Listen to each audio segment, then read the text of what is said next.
Olá pessoal, vou participar agora de um grande evento promovido pela XP. Um grupo de jovens empresários de grande sucesso na área financeira está fazendo um evento de conteúdo com 5.000 participantes aqui no Transamérica Expo em São Paulo. Acelera o seu coração.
Boa tarde, pessoal.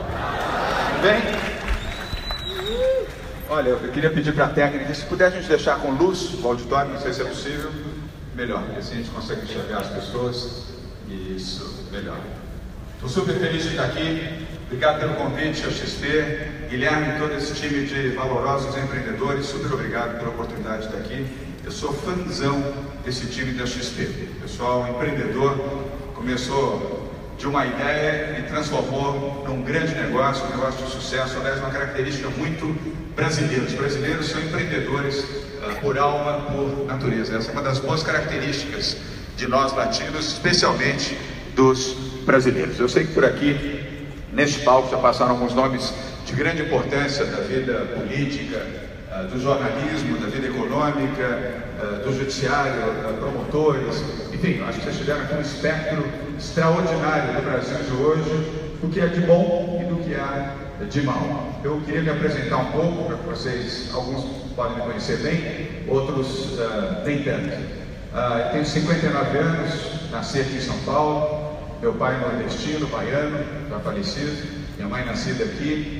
Tenho uma família que eu amo muito, tenho 3 filhos, meus 3 filhos têm 23, 16 e 15 anos, 2 meninos e uma menina, uma esposa, um casamento, 24 anos de casamento, amo muito a minha família e tenho o exemplo dos meus pais, uma grande referência para mim. Meu pai veio da Bahia, como muitos imigrantes, para tentar o sucesso aqui em São Paulo. Conseguiu. Meu pai, apesar de ter uma família muito simples, minha avó era educadora, era professora de escola pública, educou bastante bem, com muito rigor o meu pai.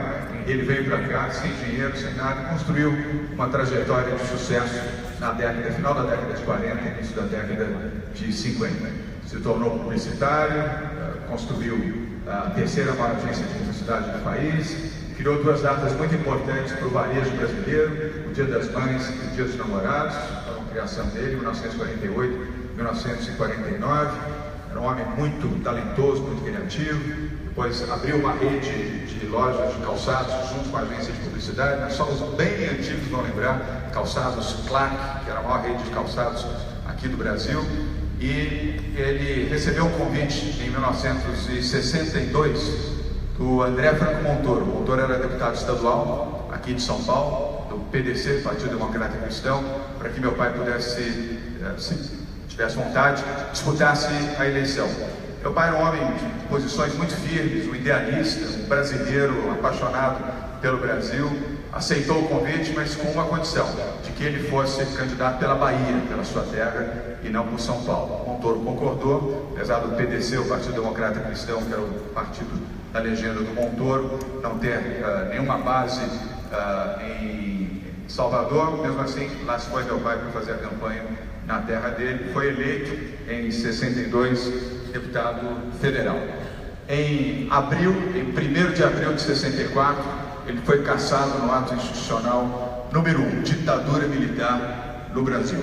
Ficou exilado numa embaixada em Brasília. Brasília foi inaugurada em 1960, Em 64 eram poucas as embaixadas que havia em Brasília, ficou na embaixada da Iugoslávia, depois conseguiu o asilo na França, para onde foi, e um ano depois minha mãe, eu e meu irmão fomos para lá. E aí começou a fase mais dura, mais difícil da nossa existência, porque um exílio não são férias programadas, não é uma ausência planejada, é algo que corta a sua vida, que interrompe um processo de forma violenta.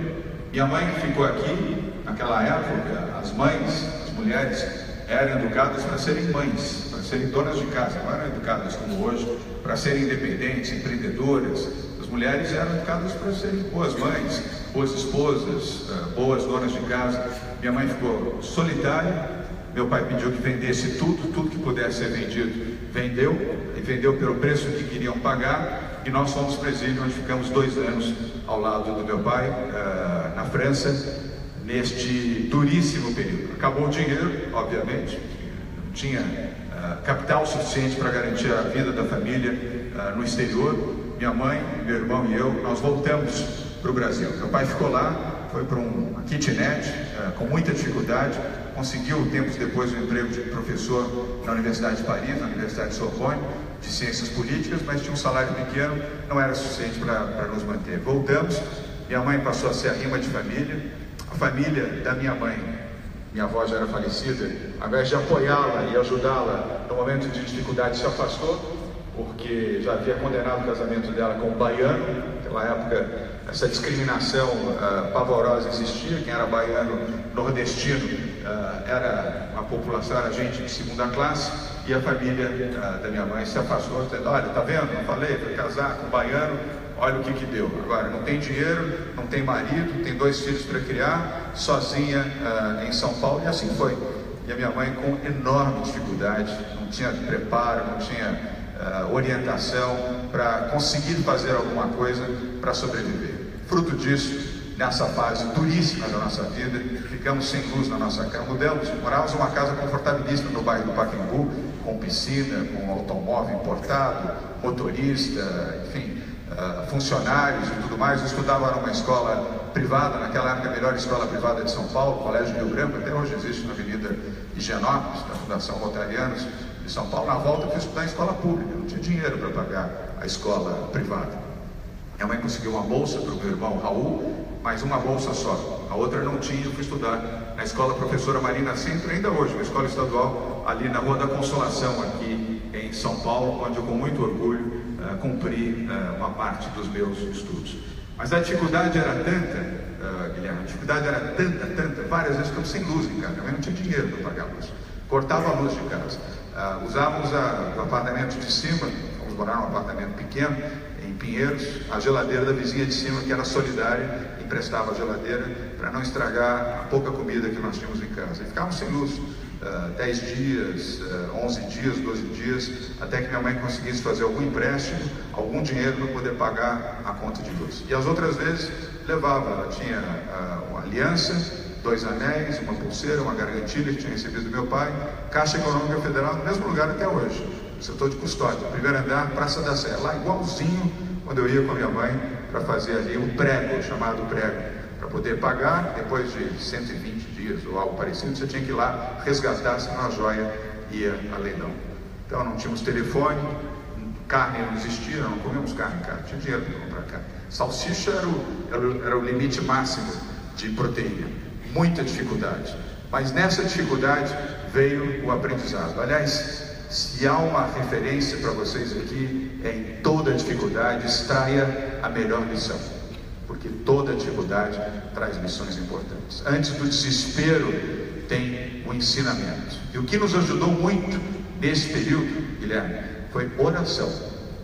Porque minha mãe chorava todas as noites do desespero, da ausência do meu pai.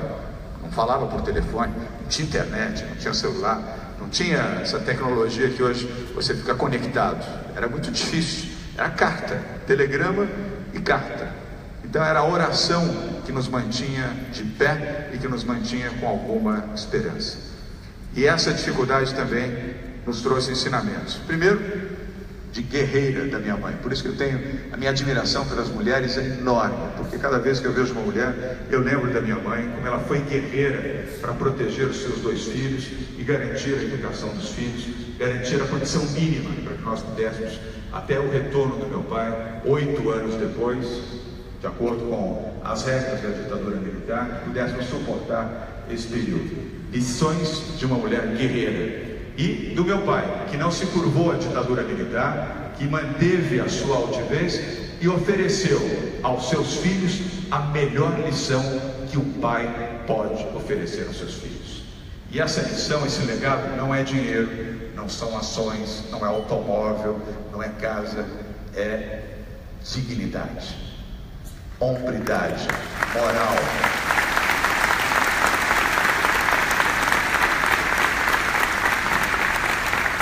Foi isso que ele pôde nos oferecer de melhor. E isso é o que de melhor um pai pode oferecer aos seus filhos. Por isso, eu tenho a lição e a imagem dos meus pais como a luz da minha vida. Isso me ajudou muito em várias e várias decisões que eu tomei na minha vida. Comecei a trabalhar com 13 anos. Fui bater na porta de uma agência de publicidade, onde eu sabia que meu pai tinha trabalhado, tinha deixado lá uma boa imagem, aquilo era claro para mim, e eu fui bater na porta dessa agência, aqui em São Paulo. A agência chamava-se Standard Ogilvy & Mather, hoje chama-se Ogilvy. Uma agência que eu tenho uma gratidão enorme, foi meu primeiro emprego, eu tinha 13 anos, minha primeira carteira de trabalho, que aliás eu mostrei recentemente para o Lula, porque ele achou que eu não tinha carteira de trabalho. Vocês viram?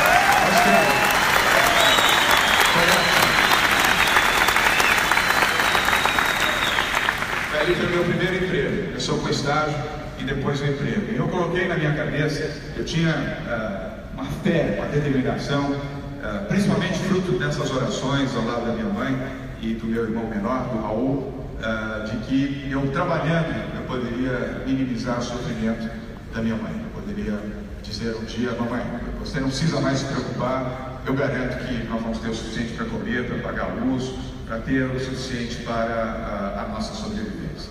Não consegui, porque com 14 anos, menos de um ano depois, eu perdi a minha mãe. Morreu muito cedo, minha mãe morreu com 36 anos, para vocês terem uma ideia. Muito cedo, morreu de sofrimento, magra, ela foi definhando, embora a causa da morte tenha sido pneumonia, que de fato fez o falecimento da minha mãe, foi a depressão, a tristeza, a situação difícil em que ela viveu. E aí, a situação que já era difícil, ficou ainda mais. E aí tive que lembrar das lições do meu pai, para ser guerreiro, para trabalhar, para colocar no meu objetivo: eu vou vencer. E vou vencer trabalhando. Vou vencer fazendo aquilo que as pessoas corretas fazem. Trabalhar.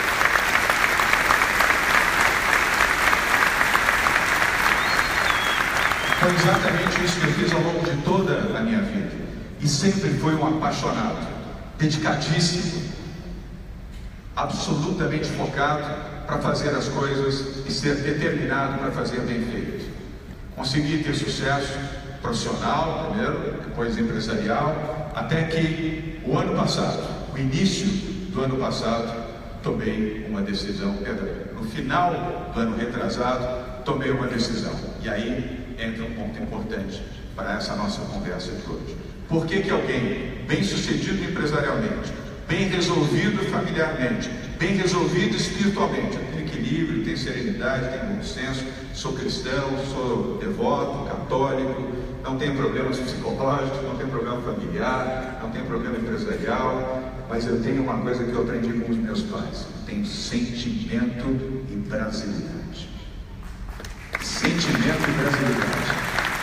E ao ver, e o que eu vou reproduzir para vocês aqui é exatamente o que representou a minha maior motivação para disputar dentro do PSDB as prévias. Eu era filiado, era e sou filiado ao PSDB desde 2001. Nunca escondi a minha posição, nunca escondi a minha filiação, nunca escondi a minha admiração pelo PSDB, inclusive por algumas lideranças importantes. Uma delas que esteve aqui, o Fernando Henrique Cardoso. Sei que ele falou lá uma coisinha, mas não tem problema, não muda a minha admiração e o meu respeito por ele. Se há uma coisa que eu aprendi também na vida é ser elevado, é ter uma visão mais elevada das coisas e compreensão, tolerância. Isso ajuda você a viver melhor. As pessoas intolerantes realmente ficam tensas, estressadas muito rapidamente. E com as pessoas que eu gosto, assim como você tem tolerância com a sua família, eu tenho também com os meus amigos. Eu gosto do Fernando Henrique.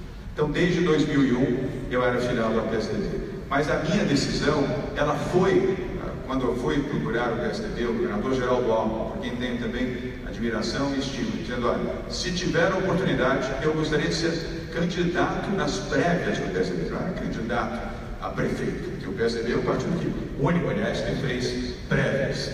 Eu devo muito ao Geraldo Alckmin essa garantia de que as prévias ocorreriam, porque várias pessoas dentro do próprio PSDB diziam que não tem necessidade de ter prévias. Nós já temos um pré-candidato que não precisa de prévias. Foi o governador que disse, não, prévias sim, eu aprendi com Mário Covas, que as prévias dignificam e dão democracia ao PSDB. Fui e disputei as prévias e venci as prévias do PSDB. E não foi fácil vencer as prévias do PSDB com bons candidatos. Lá tinha o André Matarazzo, tinha o Ricardo Trípoli, tinha o Zé Nibel, tinha o Bruno Covas, que hoje é o meu vice-prefeito, gente competente, com história, com vida política. Venci. Aí eu brinco até com o Fernando Henrique, foi o primeiro prognóstico errado dele. Eu falei, o João Dória não vai nem dar pro cheiro nessa história. Ganhei as prévias do PSDB. Depois vim disputar a prefeitura da cidade de São Paulo. E qual foi a grande motivação para as prévias e depois para a prefeitura? Pessoal, quem ama o Brasil, quem ama de verdade o Brasil, não pode achar que depois de 13 anos de PT, 13 anos de Lula e Dilma, o Brasil poder voltar para essa gente, não dá. E eu vou ajudar da forma que puder, a evitar que isso aconteça.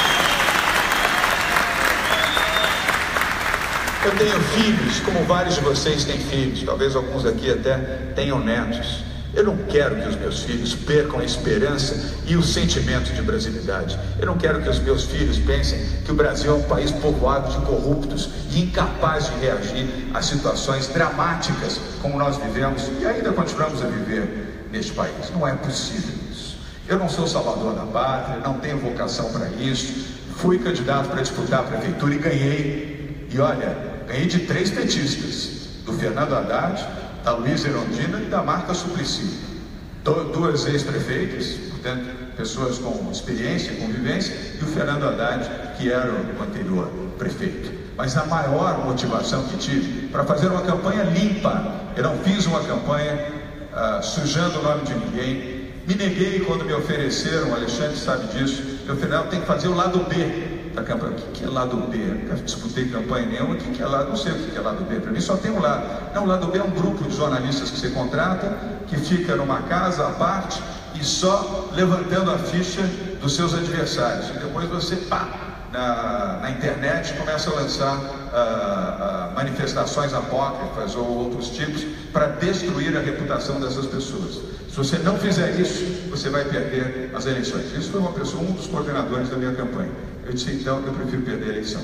Porque se tiver que fazer isso, para ser igual aos políticos, eu prefiro perder a eleição. Vou fazer a minha campanha sem isso. E fiz uma campanha limpa, sem destruir ninguém, sem machucar ninguém, sem xingar ninguém. Nos debates não fui descortês com ninguém, mantive a minha posição e a minha linha de equilíbrio. Mas sempre, nos momentos mais difíceis da campanha, sabe o que eu fazia? Fechava os olhos, mentalizava, eu preciso vencer. Eu lembrava do Lula e da Dilma, falando aquelas bobagens, aquelas asneiras da Dilma, né? A anta.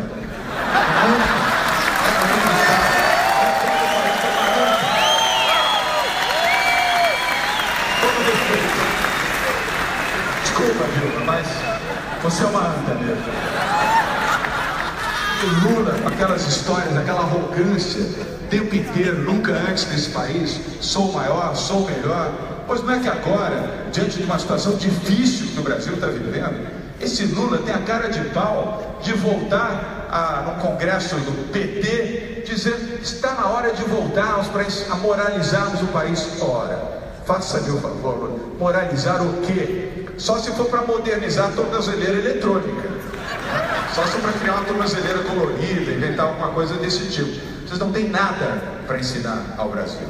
E essa foi a grande motivação que tive para disputar a eleição na cidade que eu amo, na cidade onde eu me criei, onde eu tive aqui os meus melhores ensinamentos. E esta é a minha obrigação, ser um bom prefeito da cidade de São Paulo. E ser um bom prefeito como gestor, falando e realizando tudo aquilo que foi dito durante a campanha. Cumprindo as promessas, cumprindo as promessas. Eu não sou político, eu estou na política, é diferente. Eu respeito os políticos, não desrespeito, até porque a democracia tem pilares: o judiciário, o executivo e o legislativo. Portanto, não desrespeito nenhum deles. Mas eu não quero ser político. Eu quero estar na política e ajudar a minha cidade, o povo aqui de São Paulo. E ao ajudar São Paulo, ajudarei o país também a ser um país melhor, mais justo, mais correto, mais transparente, mais decente, mais transformador. E é isso que nós estamos fazendo na cidade de São Paulo. Por isso é que a gente incomoda tanto. Lembram-se que durante a campanha, os que moram aqui em São Paulo, que eu falava de saúde, prioridade número 1, 2 e 3. E continua sendo a maior prioridade do país, não é da cidade de São Paulo.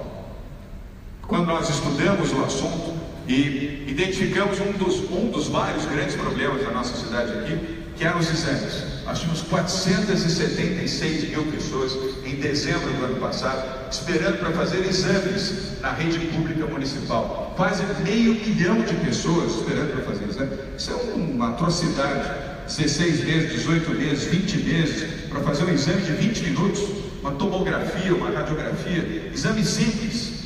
O que nós fizemos? Convidamos a rede privada, 44 hospitais da rede privada, para se incorporarem com tabela SUS, ou seja, o mesmo valor que a prefeitura paga em qualquer serviço, um valor pequeno, mas suficiente para a utilização dos horários dos hospitais, onde não há a frequência daqueles que têm plano de saúde e utilizam os hospitais. Por que deu certo? Gestão. Nós identificamos horários vagos, equipamentos já amortizados, os técnicos lá disponíveis. O hospital não é pronto-socorro, não é um pronto-socorro municipal que tem 12, 14 ou 16 horas de operação, é 24 horas por dia. E deu certo, funcionou muito bem. Lançamos no dia 10 de janeiro, depois de ter sofrido fortíssimas críticas de especialistas, esquerdistas, petistas e alguns jornalistas, até 2 editoriais de um grande jornal aqui de São Paulo, desancando, dizendo que aquilo era uma mentira, que não ia funcionar, que era um absurdo fazer uma proposta dessa, que nós prometimos que em 90 dias nós íamos zerar o déficit de exames na cidade de São Paulo. Nós sabíamos que isso era possível. Sabíamos. E levamos pessoas pobres e humildes da periferia da cidade para fazer exames no Albert Einstein, no Sírio-Libanês, no Hospital Alemão Oswaldo Cruz, na Beneficência Portuguesa, no HCOR e outros hospitais privados, onde só os ricos com plano de saúde tinham oportunidade de frequentar.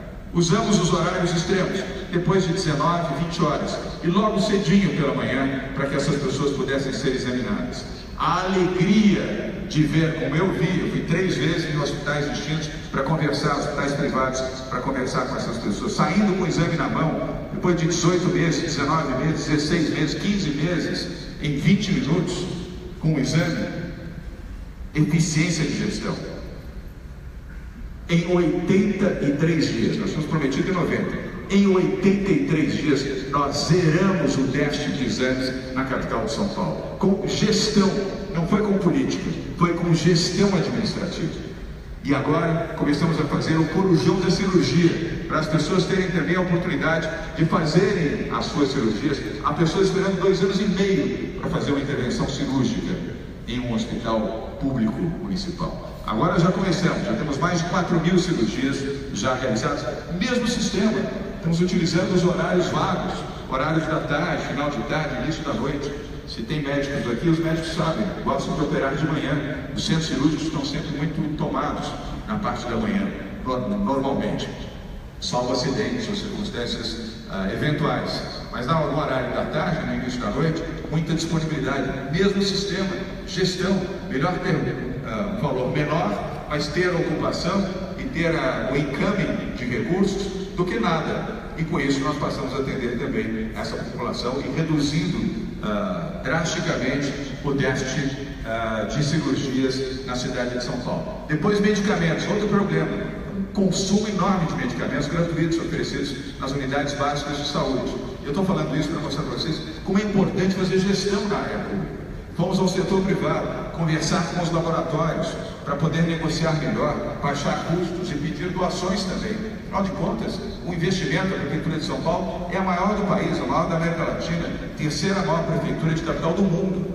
Então nós temos uma importância negocial para poder ajustar uma conversa sólida, transparente e altiva com os laboratórios. E conseguimos não só baixar custos, como também uma expressiva doação de medicamentos. Hoje, as farmácias das unidades básicas de saúde operam entre 90%, 95%, 96% com todos os medicamentos disponíveis para a população. E ainda na área da saúde, lançamos um outro programa, o Doutor Saúde, ação preventiva.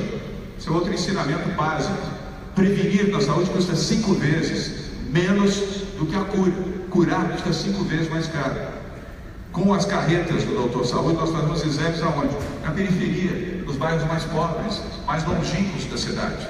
Tanto para homens quanto para mulheres, exames específicos da mulher, do homem, adolescentes, idosos, crianças, 6 carretas, doação plena de tudo, da carreta, dos equipamentos, dos insumos, tudo com o setor privado. E já estamos tendo um enorme sucesso com essa ação preventiva na Zona Sul, Zona Norte e Zona Leste da cidade de São Paulo. São as áreas mais carentes, as áreas mais fragilizadas do ponto de vista social da nossa cidade.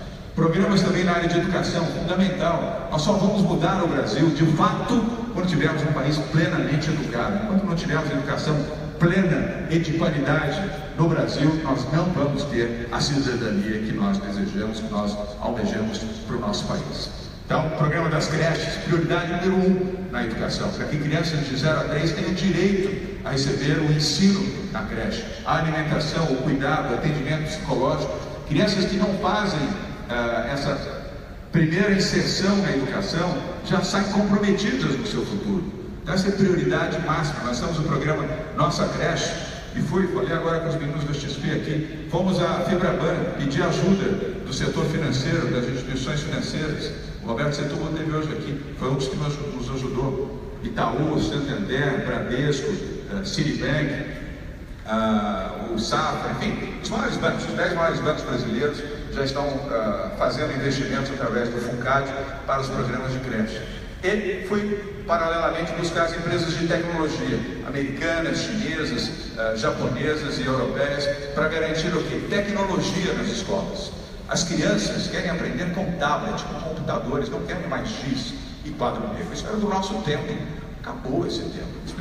As crianças querem ter direito a estarem inseridas no contexto dos dias de hoje. Sobretudo aquelas mais pobres, mais distantes. Elas querem ter um celular, ou querem ter a oportunidade de aprender com um computador, com uma tela, com um tablet. Por que privá-las dessa oportunidade? Vamos buscar a oportunidade, vamos construir essa oportunidade buscando recursos no setor privado. E é exatamente isso que nós estamos fazendo agora.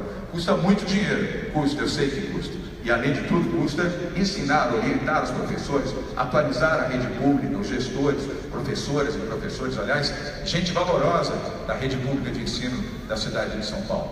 E estamos aí batendo na porta das empresas de tecnologia. E só da Cisco, empresa americana, nós conseguimos uma doação equivalente a 100 milhões de dólares, 300 milhões de reais. E sabe do que? Equipamentos que estavam fechados, embalados no Rio de Janeiro, que tinham sido utilizados nos Jogos Olímpicos, estavam lá, iam voltar para os Estados Unidos para serem revendidos. Equipamentos foram usados por menos de 60 dias. Eu soube disso, liguei para o presidente da Cisco, aliás, uma figura ótima, brasileiro, com um bom coração, disse, vamos fazer um esforço para esses equipamentos não saírem daqui, imagina. Equipamentos, uma fortuna, novos, praticamente novos, equipamentos de 60 dias, equipamentos novos. Ele consultou o vice-presidente mundial, primeiro da América Latina, depois o vice-presidente mundial, resposta positiva. Única condição é que eles tivessem a liberação do imposto, porque não faria sentido já os produtos aqui terem a incidência do imposto. Falei, vamos lá, vamos atrás. Liguei para o Jorge Rachid, secretário da Receita Federal, uma pessoa de bem, correto, disse, olha, os equipamentos já estão aqui, estão no Rio de Janeiro, estão embalados, foram usados nos Jogos Olímpicos, não faz sentido devolver esses equipamentos para serem revendidos na América, melhor que fiquem internados aqui com uma missão específica, objetivamente para a educação. Dito isso, em menos de 30 dias ele conseguiu uma aprovação dentro da Receita Federal para a liberação dos impostos. Os equipamentos já estão aqui em São Paulo, estão embalados e a partir do próximo mês de outubro começam a ser instalados nas escolas públicas da capital. Percebem como é bom fazer gestão? Percebem como é possível, com vontade, com criatividade, se encontrar outras alternativas? Isso é possível, é só querer. E para isso, você precisa ter um bom time, exatamente como vocês, das empresas privadas de vocês, terem bom time, terem gente. Ninguém faz nada sozinho. Isso é um aprendizado que o setor privado me ensinou. Monte uma boa equipe, forme um bom time, estabeleça com clareza os seus objetivos, as suas metas e prazos para cumprir. Que essa é outra coisa que o setor público perdeu completamente. O senso de urgência. Nada é urgente. Tudo é para depois, quem sabe, vamos ver. Cheio de conselhos. Aliás, outra péssima contribuição do PT ao Brasil é o excesso de conselhos. Tem conselho para tudo, e alguns onerosos ainda. Acabei de descobrir outro dia que tem um conselho que tem 70 pessoas. O que é isso? Como é que um conselho de 70 pessoas pode tomar algum tipo de decisão? Não toma decisão nenhuma, exceto contemplar companheiras, né, para ter a boquinha lá, para ganhar um dinheirinho, uma vantagem, um cartão de visita e sei lá mais o que. Não faz o menor sentido isso. Boa gestão implica você colocar metas claras, objetivos claros.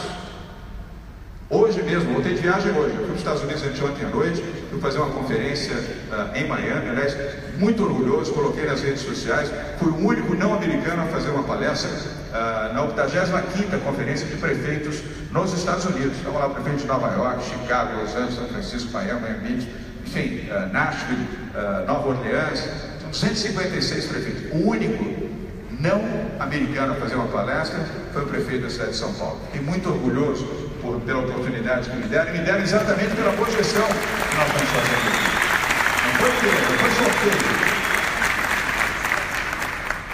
Não foi sorteio. Então, gestão, isto faz toda a diferença. Ter um bom time, uma boa equipe, prestigiar o seu time e ter também humildade. Quem faz pode errar. Só os medíocres não erram. Sabe por quê? Medíocre não faz. Medíocre foge. Ele tem medo de errar, tem medo de sofrer o julgamento, tem medo de sofrer o juízo. Então ele não faz, ele se esconde, mente, diz que faz, mas não faz. Aquele que é fazedor, que realiza, está sujeito a errar, faz parte do jogo. Agora, faz parte do jogo aprender com o erro e ter a capacidade de reagir rapidamente e extrair esse aprendizado. Humildade não me falta. E peço a Deus todos os dias nas minhas orações que não me deixe perder nem a serenidade, nem a humildade. Ao longo desses 6 meses, nós temos apenas 6 meses como prefeito da cidade de São Paulo. Fizemos muito, erramos também, mas nós temos a capacidade de reconhecer onde erramos e melhorar e corrigir rapidamente. E sou extremamente exigente com a nossa equipe, com o nosso time. Não dá para ser condescendente. A população não pode ficar esperando.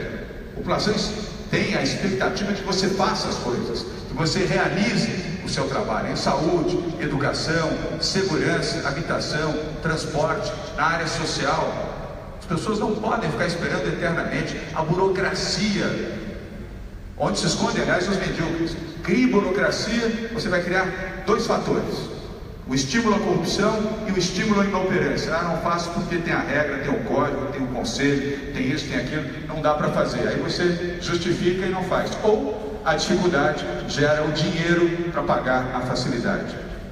E por essa razão, também lançamos aqui em São Paulo o mais vigoroso programa de desestatização já realizado numa metrópole do país. E com todo o orgulho de fazer isso, sem medo de falar de privatização. Eu não tenho medo de falar de privatização. O PT morre de medo, não fala em privatização.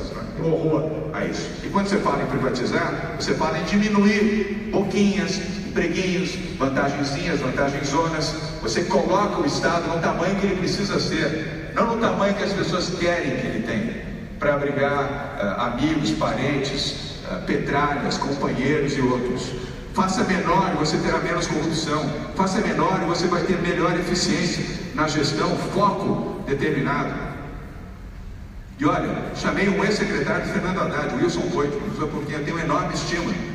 Eu não fiz a seleção de nenhum secretário ou secretária por razão partidária. Nem perguntei se tinha votado em mim, nem se tinha simpatia por mim. Quis saber apenas, tem bom currículo, identifiquei previamente e convidei pelo currículo para ocupar a posição e fazer o que tem que fazer. É isso. É exatamente o que vocês fazem nas empresas. Você não pergunta a pessoa se ela é católica, se ela é judia, qual é a sua profissão de fé, ou qual é a sua tendência, se tem. Isso não importa. O que importa é o talento da pessoa, a sua capacidade de agir e de atuar. Por isso é que nós conseguimos montar um bom time. E essa área de privatização vai ser uma das áreas mais vigorosas. Nós estamos com um projeto sendo discutido na Câmara Municipal de São Paulo nesse momento. E o Wilson Voit, que foi secretário de Fernando Haddad, foi convidado por mim, porque ele é bom, ele é competente, ele sabe fazer, além de honesto, ele sabe fazer as coisas bem feitas nessa área. Então, 55 campos de privatização, concessão e PPPs. Foi isso que motivou a minha ida ao Oriente Médio, aos Estados Unidos, lá em Nova York, participando do evento da XP, entre outros eventos que eu participei, e também a Coreia, para buscar incentivar os fundos de investimentos para os nossos programas de privatização. Só em propriedades nós vamos fazer um fundo imobiliário com mais de 1.000 imóveis. Mais de 1.000 imóveis. O que adianta a prefeitura ter 1.000 imóveis inúteis? Que só consomem e não geram nada. Vamos vender pelo melhor preço, leiloar na Bolsa de Valores e aplicar esse dinheiro para saúde e educação. É isso que nós temos que fazer. Aí tem imóveis. Privatizar o AMB, tem que ter centro de convenções, isso aqui é privado, onde nós temos investimento privado. Tem que ter dinheiro público para isso, dinheiro privado. Vamos vender o pavilhão de exposições, o Palácio das Convenções, o Sambódromo, setor privado, vai administrar muito melhor, com menos custo, e não vai mudar a finalidade. Não haverá transformação do espaço, continuará sendo um centro de eventos, só que muito melhor administrado e sem ônus. E o bônus que vai para o investimento social, o mesmo em relação a Interlagos. Tem que ter autódromo, a prefeitura tem que ter autódromo. Qual é a justificativa social para ter autódromo? Muitos moradores da Zona Sul nunca pisaram em Interlagos, são vizinhos do autódromo, nunca colocaram os pés lá, que não podem pagar R$1.000 por ingresso mais barato da Fórmula 1, ou R$200 para assistir Fórmula Truck, ou Stock Car. O que tem o governo que ser dono de autódromo? Passa para o setor privado. Mantém o autódromo, obviamente, mas faz a administração privada. Estádio de futebol em São Paulo. Pacaembu, eu amo Pacaembu, amo futebol, adoro. É o único esporte que eu consigo fazer é jogar uma bolinha vez ou outra. Eu sou torcedor do Peixe, adoro. Meu primeiro jogo eu assisti lá no Pacaembu. Mas o que tem? Gera 19 milhões de prejuízo todo ano. Todo ano são 80 milhões de reais jogados no lixo em 4 anos. Para quê? Concessão, o setor privado vai administra por 15 anos. Zero custo para a prefeitura, melhora a qualidade de atendimento, segurança, condições. Cemitérios públicos é um horror. Serviço funerário em São Paulo é um horror. É um horror dos horrores. Eu espero que vocês não tenham que depender. É um momento de profunda tristeza e é um horror histórico. Não é um horror da gestão do PT, não. Justiça seja feita. Isso já vem historicamente. Vamos privatizar. Conceder os cemitérios, são 27 cemitérios, e a administração privada. Na América é assim, toda cidade tem serviço funerário, as pessoas que são pobres não pagam, e as que podem pagam, só que tem bons serviços, e não tem propinagem, não tem o cara empurrando flor, não tem o cara empurrando caixão de luxo, super luxo, extra luxo, triplo luxo, coisas parecidas, como acontece hoje, uma vergonha.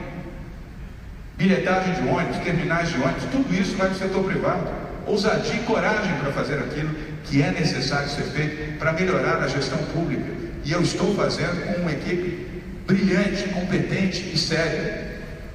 Então eu estou muito à vontade para falar para vocês que o Brasil precisa de gestão, precisa de eficiência no setor público cada vez mais, como é no setor privado. E por isso que eu digo também com muita clareza, para fazer a gestão eficiente, para poder falar aqui para vocês, como falei em Miami, ontem na hora do almoço, como tenho falado em vários lugares, eu não preciso ser candidato a nada. Eu não preciso ser candidato a governador, não preciso ser candidato a presidente da República. Eu preciso ser um bom prefeito. Eu preciso ter amor pelo Brasil. É isso que eu preciso. E é isso que eu tenho feito. É isso que eu tenho feito diariamente. Adoro trabalhar. Adoro. Quem me conhece sabe. 15, 16, 17 horas todos os dias. Eu saio daqui, vou trabalhar e depois ainda tenho uma reunião às 9 horas da noite. E amanhã, quem quiser me seguir, pode. Entra na rede e você vai ver onde eu vou estar às 8 horas da manhã na periferia, fazendo mutirão, como faço todos os domingos, sábados e domingos. Trabalhar. E sem salário, porque eu dou todos os meus salários, todos. São 52, 48 salários, mais 4 13º para instituições do terceiro setor. Eu posso fazer isso, eu não estou recomendando que os secretários ou outros façam, ou outras pessoas, ou outros prefeitos, mas eu posso fazer. Seguindo o exemplo do Bloomberg, que eu sou amigo e gosto. Então eu estou doando todos os meus salários. Uso o meu carro, o carro que está aí fora é meu, não é carro da prefeitura. A viagem que eu fui agora a Miami, eu paguei o meu limite. Eu tenho casa em Miami, não preciso de hotel. E posso falar claramente, tenho casa em Miami, eu não tenho nenhum problema com receita federal. Nada.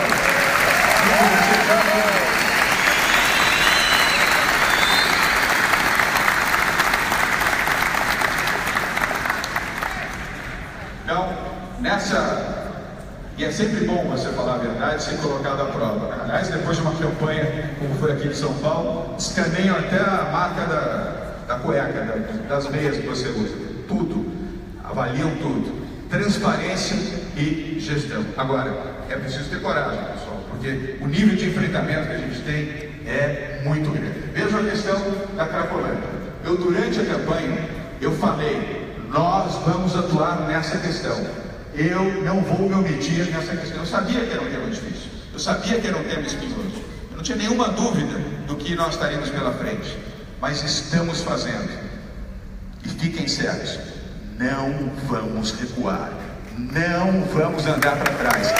Não há intimidação. Nenhuma. Nem de petista, nem de esquerdista, nem de PSOL, nem de rede, nem de nada. Sabe por quê? Eu sou cristão, eu quero a vida, não quero a morte. Quem já teve problema, eu não tive, mas quem já teve problema de filho, irmão, cunhado, sobrinho, drogado, sabe o que eu estou falando. Essas pessoas precisam de internação, essas pessoas precisam de tratamento, essas pessoas precisam de carinho. Não é o abandono. O PT adora dizer, não, redução de danos. Aliás, eles para criarem neologismos são ótimos, né? Lá atrás, recursos não contabilizados. Eles adoram, redução de danos, braços abertos. 14 mil pessoas nessa cidade, hoje, tomam droga, consomem droga. O fácil era não fazer nada. Deixa lá, é um problema que já está incorporado na cidade.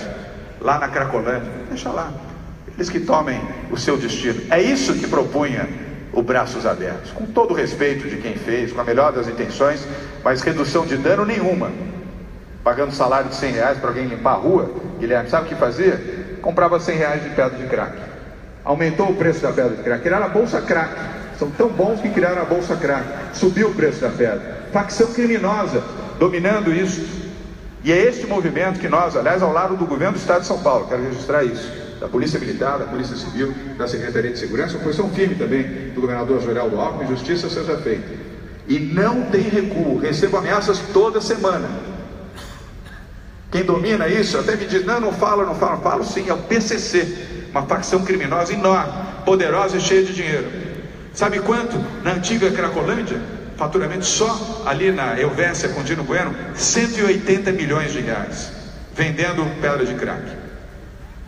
Agora, já reduzimos a 1/3 isso, e vamos continuar esse enfrentamento todo dia, com eficiência, no plano social, no plano medicinal, no plano operacional e no plano policial. E ajudando também outras cidades brasileiras, onde também esse problema existe, a fazerem o enfrentamento e não fugirem dele. Repito, o fácil é fugir do problema, é fingir que não é com você. O duro é enfrentar, é ter coragem para enfrentar, é ter coragem para buscar soluções efetivas que ajudem a salvar vidas e não estimular essas pessoas para o rumo da morte. E ajude também a prender traficantes e bandidos. Esses merecem a prisão, e prisão eterna, porque quem trafica leva a vida de outras pessoas, deve ficar na prisão e pagar caro por isso. E nisso eu tenho firmeza e determinação. A lei de cumprir a minha obrigação de salvar, ajudar a salvar vidas. Só para citar um dos enfrentamentos que nós temos, dos muitos que essa cidade com 12 milhões de habitantes oferece. E aí, pessoal, já para finalizar, quero também dar uma mensagem sobre o Brasil. A mensagem...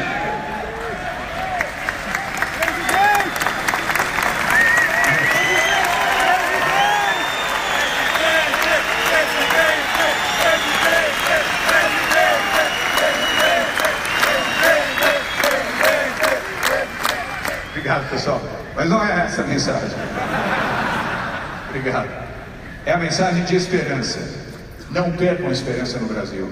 Mesmo com todos os problemas que vocês leem, acompanham, assistem, ouvem, não percam a esperança. E não deixem de se mobilizar pelo Brasil. Porque se nós perdemos a esperança, se nós que podemos ajudar a modificar, a transformar esta realidade, não agirmos, quem vai ficar com o Brasil? Essa turma que durante 13 anos roubou, ajudou a roubar e construiu o maior assalto aos cofres públicos da história mundial, que produziu 13 milhões de desempregados, hoje 14,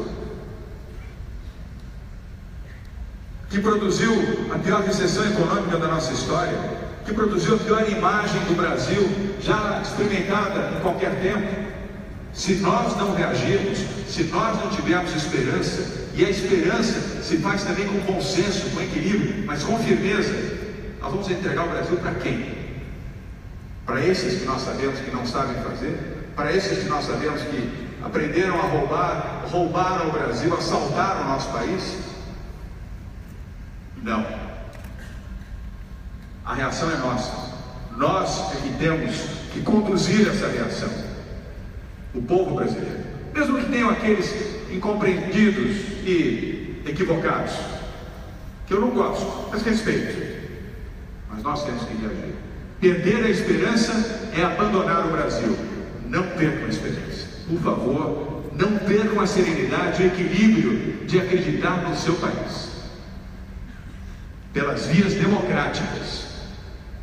E muitas vezes para isso é preciso ter estratégia e comportamento de guerreiro. Os maiores guerreiros da história souberam exatamente a hora de colocar o seu exército no ataque.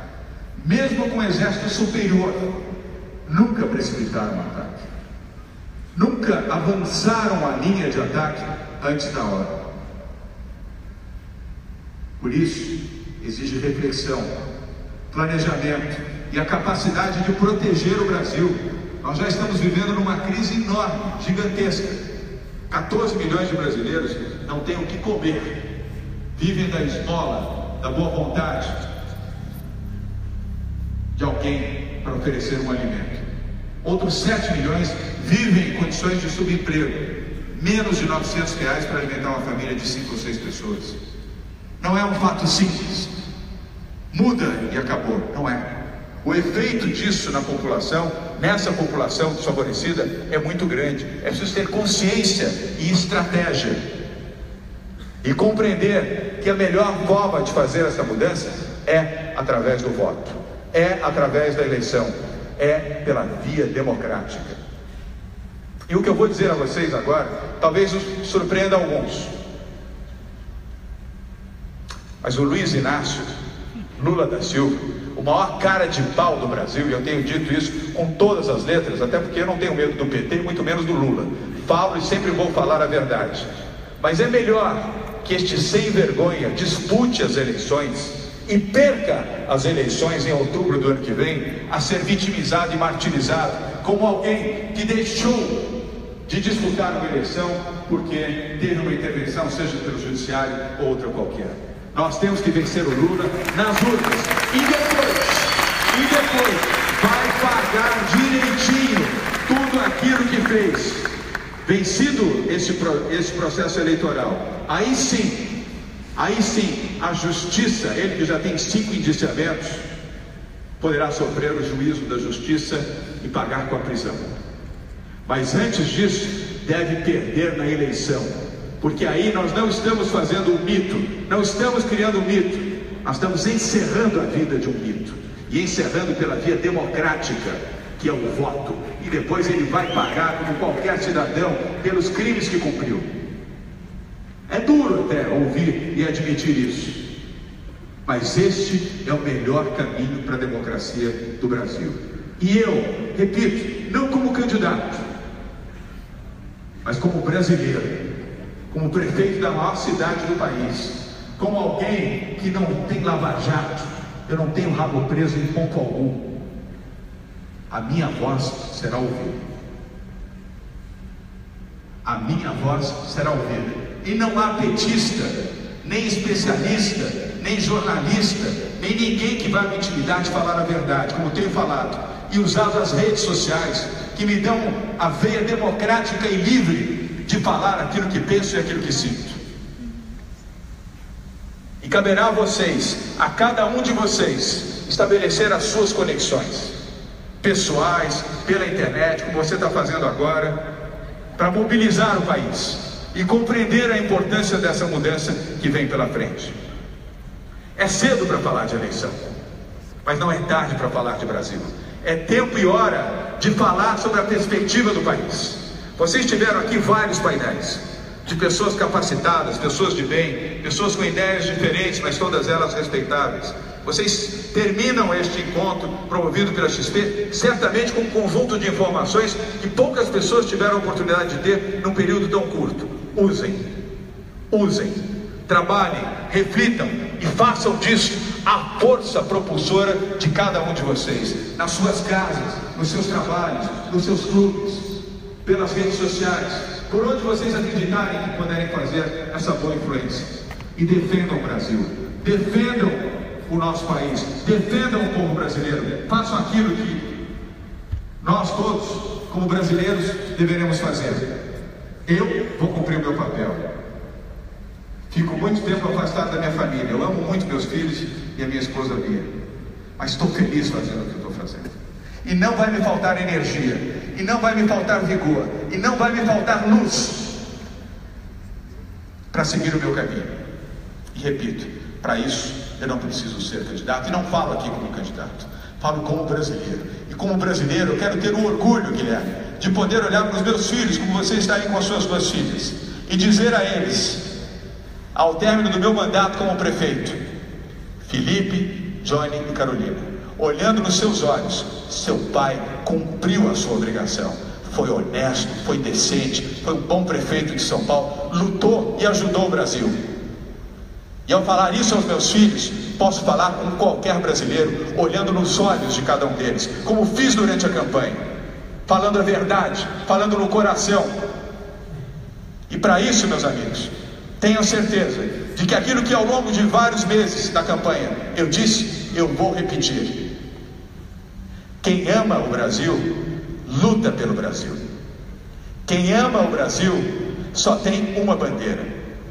E essa bandeira não é vermelha e não tem a estrela do PT, é a bandeira brasileira.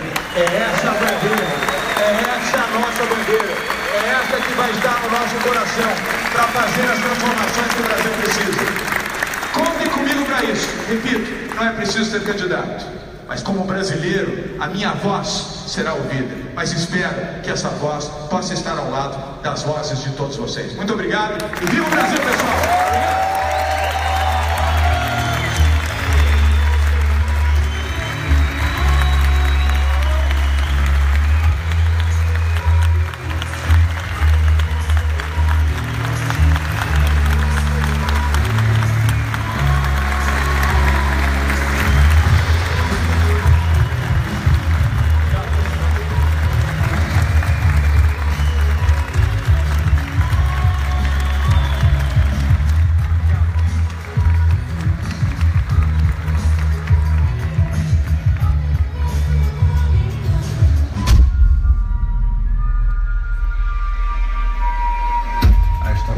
Sendo construído um dia depois do outro. Um dia você acorda e você vê que você fez a diferença.